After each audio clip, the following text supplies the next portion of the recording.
Hello and welcome to the Calmcast, a time to feel calm and think clearly. I'm Claire Downham, the Queen of Calm, a transformational life coach. I was a burnt out head teacher who finally made the journey to calm after years of trying, and I want to prevent you from having to do the same. The Calmcast is a series of short explorations, gently guiding you back to your natural state, which is calm and clarity. Just listen like you would listen to music, with an open mind and curiosity. There's nothing else to do. Now let's relax into today's episode. So today I am talking about the noise in our heads. Not sure if you've noticed that you have a lot of noise in your head. What is it all about, that noise in our heads? And perhaps, as I go on this little chat, I might talk a little bit about what's underneath that noise. Because the noise in our heads is probably one of the most prominent things in our lives, isn't it? It's there all the flipping time, chatting away to us, telling us what to do, telling us what to say. And we don't really notice it a lot of the time. Often we notice how noisy our head is after the fact of when we've done something, that we then go, ooh, maybe I shouldn't have done that. Maybe that wasn't such a good idea, that thing I just did. And then we realise that the noise in our heads was not particularly helpful. So what I have found really helpful over the last few years is to start to get really clear on the quality of that noise in my head. We're talking about thought, obviously, just in case you haven't picked up on that, but I'm sure you had. But, getting really clear on what quality it is. What is the quality of these words that are streaming across my head all the time? Well, it's not your truth. I know you're encouraged to think it is a lot of the time, aren't you? Yes, act from your truth. Your words are your truth. It's not something that you, as you are, created. You didn't make up your thinking.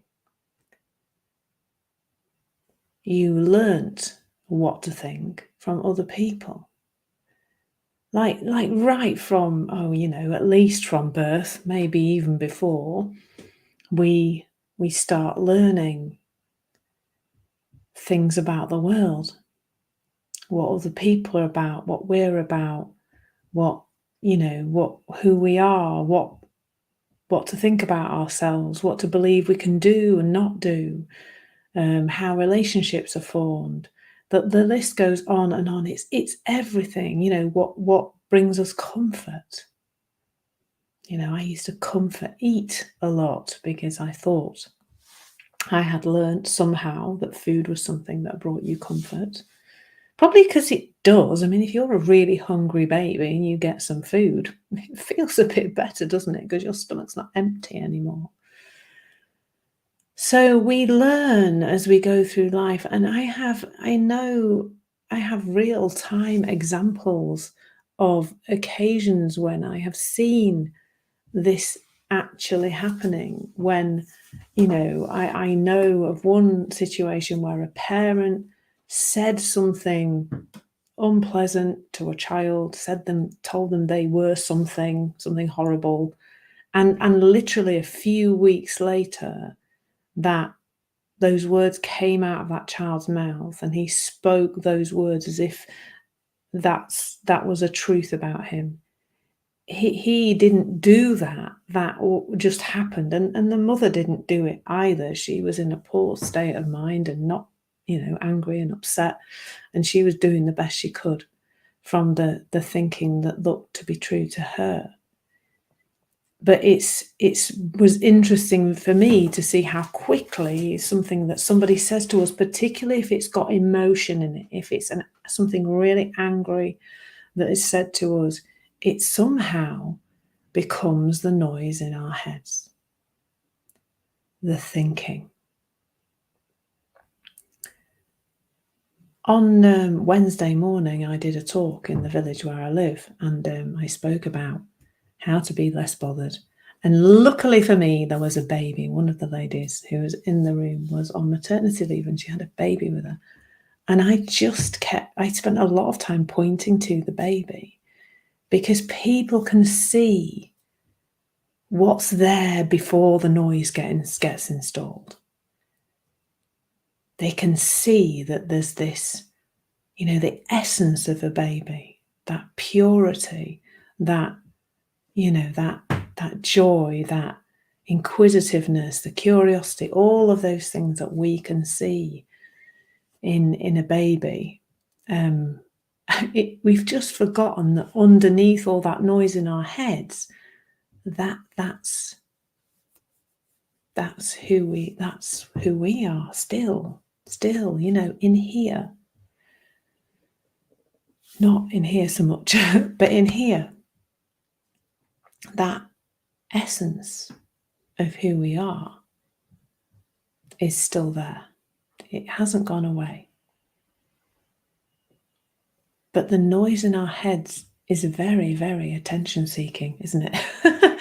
It's very, it looks really, really real. It looks like it's to be attended to. It looks like it's to be listened to. It looks like we must follow it and be with it and listen to it and obey it. Michael Neal, one of my favourite teachers, I said fave, I'm not a teenager, and one of my favourite teachers, he just says, it's not the voice of God. That noise inside your head is not the voice of God. It is the voice of the past. Wow, that's actually something I've never said quite like that before. It's the voice of the past.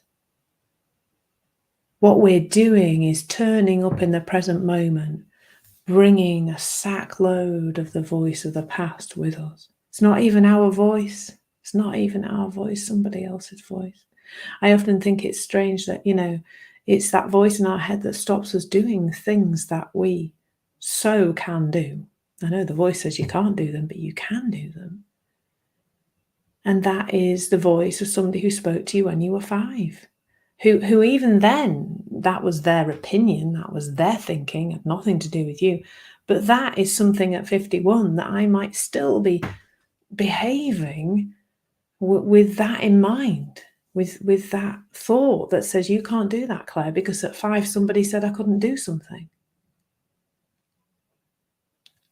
That's the noise in our heads. That's what's holding us back. It's what's stopping us living our most joyful life. It's in the way.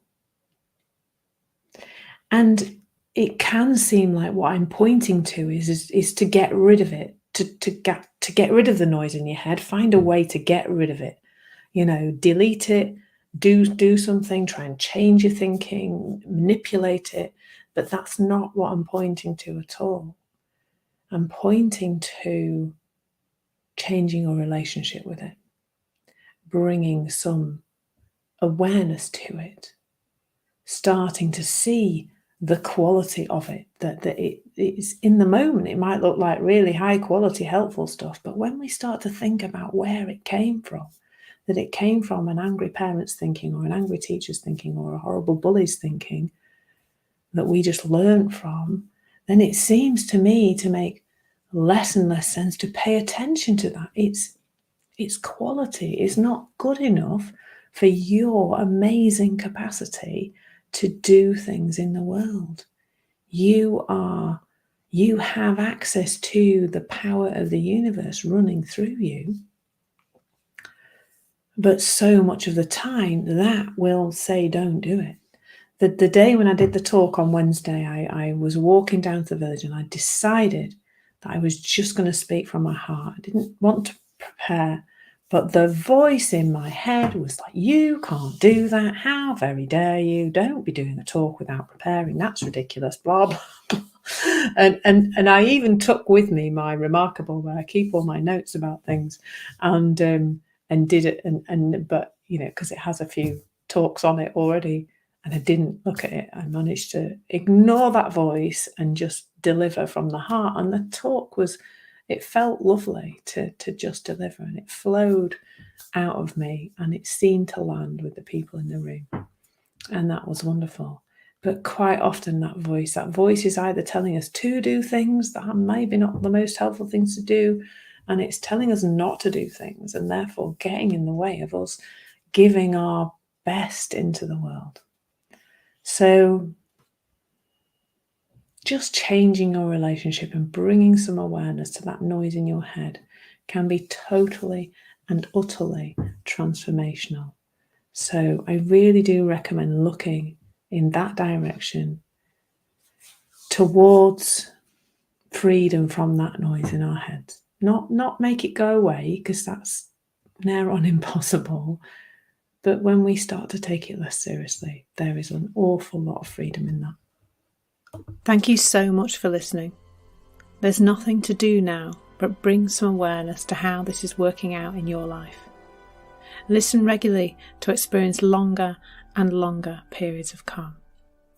This has been the Calmcast with Claire Downham, Queen of Calm. Take care and keep listening.